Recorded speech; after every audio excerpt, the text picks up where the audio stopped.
नमस्कार मंडळी. आनंदी या मालिकेच्या आजच्या पुढील भागात आपल्याला असं पाहायला मिळालं, आता शलाकाला एक कॉल येतो. मग शलाका म्हणते बोला ना.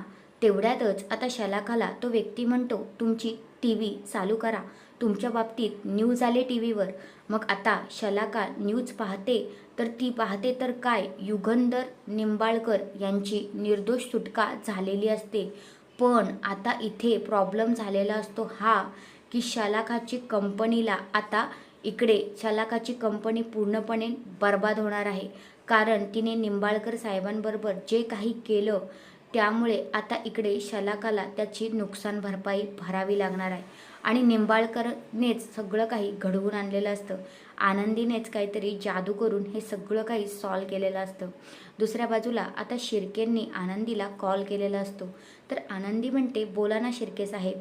तेव्हा ते सांगतात की मालक साहेबांनी आरतीचं लग्न ठरवलंय. मग हे ऐकल्यानंतर आनंदी खूपच खुश होते. म्हणते तुम्ही तर आज आमच्यावर आनंदाचा पाऊसच टाकता आहात. नंतर मग आता शिर्के म्हणतात की एवढी खुश होऊ नको, नंतर तुझाच नंबर आहे लग्नाचा. तर हे ऐकल्यानंतर आता आनंदी उदास होते. तर हा आहे आजचा पुढील भाग. तुम्हाला कसा वाटला ते कमेंट करून नक्कीच सांगा. धन्यवाद.